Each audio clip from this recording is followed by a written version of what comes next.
Military Special Forces guys doing meth while skiing. Did I get your attention? Today we're talking about Aimo Koivunen, the Finnish Special Forces soldier that took his entire unit's supply of crank and then proceeded to troll the Soviets and himself for 2 weeks about it. Jesus. Look at his eyes, bro. Yeah, welcome to Unflinching and Unfiltered. I'm McTinsey. And MZ. And in this one, we are reacting to Fat Electrician's Winter Soldier ODs on meth becomes unkillable. I have not heard this story before, so this will be interesting. I don't know anything about this guy or anything like that, so yeah. Yeah. Yep, I'm assuming you don't know anything about him either. Nope. But crack and not being killed with those eyes? Yeah, it's this serial killer eyes that he's got on over there. Yeah, looks like he's coming off the crack is what it looks like here. Yeah. Whatever it is. All right. I think on that note, we're going to stop wasting time and we're going to jump into it here. Military Special Forces guys doing meth while skiing. Did I get your attention? Today we're talking about Aimo Koivunen, the Finnish Special Forces soldier that took his entire unit's supply of crank and then proceeded to troll the Soviets and himself for 2 weeks about it. Before this video gets too far off the rails, we do have a sponsor, and that sponsor is We the People Holsters. They probably have the best quality to price ratio for any holster company on the market. Here's mine. It came with the clip and in the fancy gridline Kydex, and it cost $57, which is like half of what any other company was going to charge you. If you wanted to check them out, I'll have a link and a discount code down below. Let's get to this story. March 18th, yeah, we can't have those here in Canada. Aimo and his friends, a small group of Special Forces Finnish soldiers, have just finished conducting a 3-day-long ski patrol and are returning back to base when they are ambushed by an entire platoon of Soviet soldiers. They have nowhere near enough men to fight back. They have to retreat and get away. In order to do so, they go off the beaten path and attempt to blaze their own trail through unpacked snow. Aimo, as fate would have it, would be the point man, having to do the majority of the work as far as beating down the unpacked snow goes. Now, they've been out skiing for 3 days straight. Everybody's exhausted, but the level of work that Aimo that looks like hell, bro. Yeah, I would not. And cold. Like, what? No, I can't stand the cold. I hate everything associated with the cold. That, I would probably eat a bullet. Fuck that shit. See what they're wearing, too? Like, it does not look very warm, you know what I'm saying? Yeah. Now, that was Germany's big downfall in World War II, is they went and tried to invade Russia in the wintertime. Yep, stupid decisions right there. Dish out is almost unbearable, and he's unable to set a pace that is going to allow them to escape. And the Soviets are catching up. So Aimo decides to take the high road, reaches into his pocket, and pulls out a bottle, and inside of that bottle is all of his and his buddy's supply of Pervitin. Aimo had been given all of it because everybody knew that Aimo didn't care for taking Pervitin, and this meant that Aimo would keep it safe and nobody else would dip into it when they weren't supposed to. And if you don't know, Pervitin... Sure. Yeah, sure. The drug is all the Nazis were on, man. The cocaine. Jesus. Which was great for the beginning of the war during the Blitzkrieg. Then it went to hell after they all got addicted and were going crazy shooting at stuff they weren't even there. Jesus. Of course you know all about that. Yeah, I do, yeah. This meant that Aimo would keep it safe and nobody else would dip into it when they weren't supposed to. And if you don't know, Pervitin is the German miracle drug that came out in 1938, also known as meth. And just to be clear, this isn't like Jesse Pinkman cooking it in the back of a van, putting chili powder in it. This is high-quality pharmaceutical-grade nose torque, okay? This is inhalable horsepower, and this man is about to take some. Goddamn right. So Aimo pops off the lid and he wants to dump a single pill into his hand, which is the recommended dose. The problem is the Pervitin has been sitting in his pocket, half of it warm against his body, the other half getting cold against the outside of his jacket, and it is now congealed into one gigantic meth nugget, and the whole nugget falls into his mitten. He's Nugget. Nugget. That's my new name online, meth nugget. Oh, Jesus. Now congealed into one gigantic meth nugget, and the whole nugget falls into his mitten. He's unable to break off a singular piece because, well, he has mittens on and he doesn't have the dexterity, so he says, fuck it, and eats the entire nugget of meth, which was roughly 30 pills at one point. Okay, fast forward like 45 seconds. Aimo feels incredible. He is a new man. He has gone from dragging ass to tripping balls, and he has had a life-altering revelation that he's been put on this planet to do 2 things and 2 things only, and that is to outrun the Soviets and steal catalytic converters, and those aren't even going to be invented for like another 35 years. So guess what we're doing? We're outrunning these Soviets. This man begins blazing a path through unpacked snow quicker than anybody ever has, ever. And the Soviets are just watching these guys take off like a rocket, like... They've gone plaid!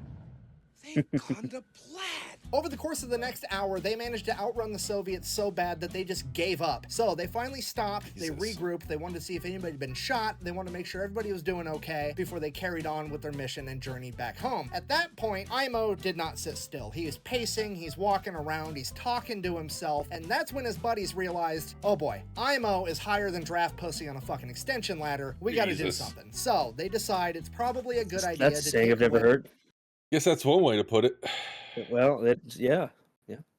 A fucking extension ladder, we gotta do something. So they decide it's probably a good idea to take away all of his ammunition and his knife so he doesn't hurt himself or somebody else. So they take the ammo away from him, they turn around, they go to put it in somebody else's backpack so they can carry it, turn back around, Aimo is fucking gone. Fast forward an unspecified amount of time later, and Aimo wakes up, looks around, has no idea where he is. You see, Aimo had blacked out. And when I say blacked out, I don't mean he laid down and fell asleep. I mean he proceeded to ski 62 miles in a random direction and then laid down and fell asleep. And he is now just waking up, realizing that he has no recollection of which direction he went or came from, and he has no idea where he is. At this point, a Soviet soldier hops out from behind a tree and begins shooting at Aimo. Aimo panics, gets to his feet, grabs his gun, lifts it, fires at the Soviet soldier, click, fuck. His friends had taken all of his ammunition. So he grabs his empty gun and throws it at the Soviet soldier. It hits him and he explodes into a pile of snow. Aimo, what the fuck? Looks up. Oh, it was just a tree branch covered in snow the whole time. He is now hallucinating. So not really knowing what else to do, he straps his skis back on and proceeds to ski around looking for his friends or anything, really. And after an hour or two, thank God, he sees his friend's camp off in the distance and they have a fire going. It's all gonna be okay. We're good. He's gonna be saved. So Aimo takes off skiing towards the camp. He's skiing. Aimo skis right into the middle of the camp. Cool guy power slide. Psh. Friends, did you miss me? He looks at his buddies. His buddies look at him. He looks at his buddies. Those aren't his buddies. Those are the Soviets. Shit. Time to go. Aimo takes off again. The Soviets attempt to chase him for a little bit, but I mean, the man is basically tweakers on ice right now. You've got no chance at actually catching him. So Aimo then proceeds. It must be a spin-off from Disney on Ice. Tweakers on Ice, 1000%. Tweakers on Ice, yeah. Yeah, that's the new one. Yeah, coming out next year. On ice right now. You've got no chance at actually catching him. So Aimo then proceeds to ski until he's tired, and then he lays down and goes to sleep just on the ground outside. He wakes up, it's dark out, he can't see anything, and he realizes, hey, I'm hungry. So he gets a fire going, and then he walks around, grabbing some pine buds and leaves and whatever else he can find, sticking it in his canteen cup, grabs some snow, puts that in there, cooks it over the fire, and kind of mashes it all together in this like pine bud stew gruel type thing. He eats it. He thinks it's fucking delicious. One of the best meals he's ever had because, well, meth. Then he goes back to bed. Wakes back up, still full of energy. Decides that he's going to go look for his buddies more. He skis around. He skis and he skis all day long. And then he finds a cabin. He walks up to the cabin, grabs a doorknob. It's real. It's not a hallucination. So, next thing, he strips all the copper out of it. No, I'm just kidding. He opens the door because it's unlocked, because this is a tradition in this part of the world where there's, you know, people could freeze to death. You just leave the cabin unlocked in case somebody is in Aimo's situation. You don't want them to freeze to death. So, Aimo goes inside. He gets a fire going. Now, because of the meth, Aimo elects to light the fire in the middle of the cabin on the floor rather than in the fireplace because, you know, obviously. He then proceeds to go to bed, and all throughout the night, the fire keeps getting hotter and hotter, so he keeps like shimmying away from it and shimmying away from it over and over again. And then finally, his back hits a wall, and he wakes up and realizes that the entire cabin is on fire. So he's like, shit. So he gets up, goes outside the cabin, puts his back against the wall of the outside of the cabin, and then goes back to sleep. Meth. So Aimo wakes up again, it's dark out, he hears growling off in the distance as there's a pair of yellow eyes staring at him. He looks behind him, the cabin completely burnt to a crisp as these eyes keep getting closer and closer, and there's growling, and out of the shadows leaps Hugh Jackman. Wait, what the fuck? Sorry, a Wolverine, not the Wolverine. A Wolverine, still, I mean, it's better, but not a lot better, okay? This thing is 65 pounds of teeth, claws, fur, and bad attitude. And this thing will absolutely kill Aimo if Aimo lets it. Aimo is now in a fight for his life, so he pulls out his knife and begins fighting a fucking Wolverine while tripping out on meth. He is kicking and punching and stabbing this Wolverine, and he finally gets on top of the Wolverine as he straddles it and plunges his knife into the Wolverine's chest as the life from the Wolverine leaves its body and it falls limp to the ground. At that point, Aimo remembers, wait a minute, my friends took my knife. He looks at his knife. That's not his knife. That's his compass, and now it's broke. Shit. I mean, Also kind of cool, though, because he just killed a Wolverine with a compass. He looks down at the dead Wolverine. He's sitting on top of a log. He had hallucinated the entire thing again. Meth. So Aimo gets up off the log that he just killed, looking around, not knowing what to do. In the darkness of night, he sees a fire off in the distance. So he straps on his skis and starts making his way towards that fire. And he's skiing, and he's skiing, and he's skiing all night long. And he's going, and he's going, and this fucking fire is not getting any closer. It's almost like it's running from him, and he keeps going towards it longer and longer. And finally, dawn breaks, and Aimo realizes that he's been chasing the North Star, thinking it was a fire for like the last 8 hours. Because meth.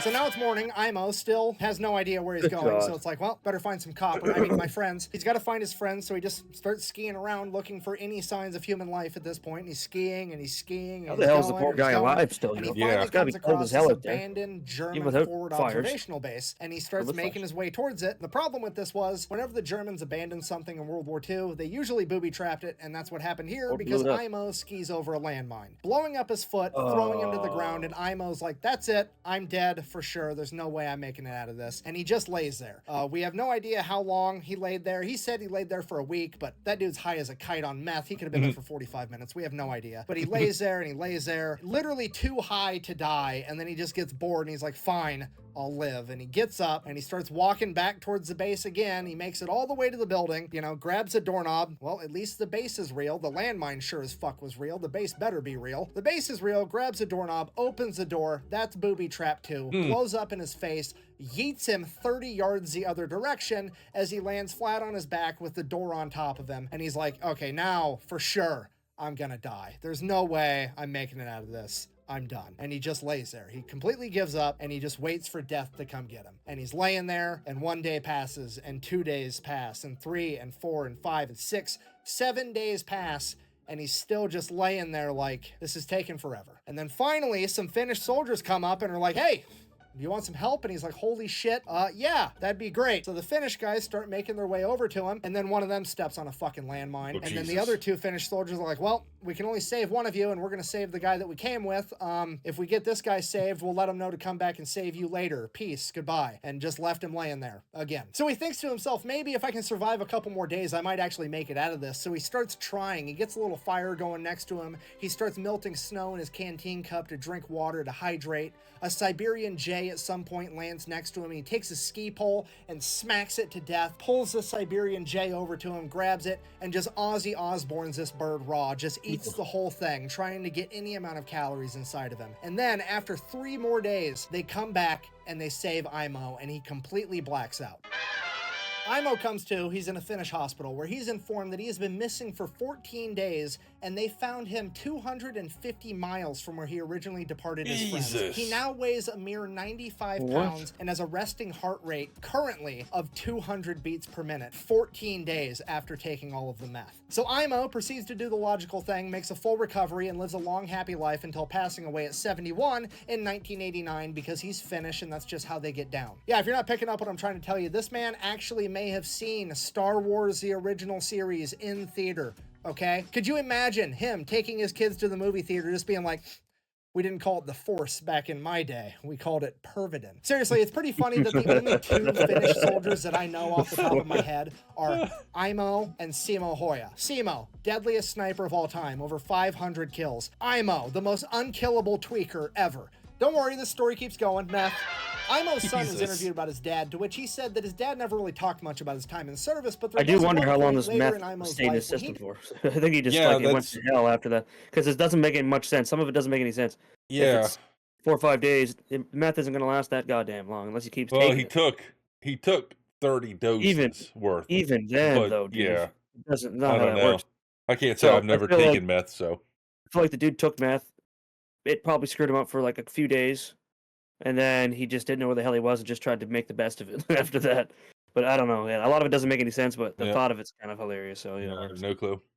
Yeah. He said that his dad never really talked much about his time in service, but there was one point later in Aimo's life when he decided to write in to a local newspaper that was having a competition for who had the best, craziest military story ever. And he wrote his story down, mailed it in, and he was informed, congratulations, you've got second. How the fuck did this guy get second place with this story? Fuck. Did Simo Hoya enter the same competition? Because that's the only logical explanation, other than that there was some Karen on the judge board that was like, I don't know, this story seems a little too unbelievable if you ask me. Bah. To which my argument is, look at him. Do you think that guy's lying about this story?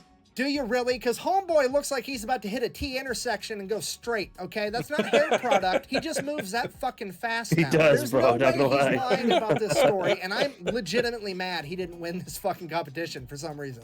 Okay, this story is getting out of hand. We need to end this video. I guess, in conclusion, it's important to bear in mind with how incredible this story is that Aimo is the exception and not the example. You should not do drugs because they are in fact bad for you, okay? Don't do drugs. Also, don't fight the Finnish in winter in Finland where they have home field advantage. It's just a bad time. Anyways, thank you for watching. Best way to support the channel is go buy some merch at thefatelectrician.com. Quack bang, out. So, Aimo decides to take the high road, and if you don't know... It's so fucking stupid. A fucking Siberian Jay lands remotely close to him. He takes a ski pole, fucking whatcha, grabs this. Fucking I whatcha! hate everything. What a terrible blooper. Dude, that's awesome. Jesus. That is freaking nuts. Yeah, poor guy, bro. Damn. You heard it here first. Meth will do it to you. Don't Fuck. 2 weeks, high as a kite on meth. 250 miles from where he was at with his buddies. Blown up twice. And somehow still survives. Yeah. Yeah. The laying there for a week thing, though. No. No. Mm. Yeah. I don't know. That's something else, dude. Whatever real parts there was to that story is fucking crazy. Yeah, it's nuts. Yeah. Makes you wonder how much of that story was fabricated by him. Oh, I can bet you a good half. I think a good Damn. half of it. That was fucking nuts. Well, on that note, don't do drugs, folks. Drugs are bad, okay? But yeah, I think that's going to do it here. As always, I'm McTinsey. MZ. And hopefully we'll catch you guys in the next one. Yep. Peace.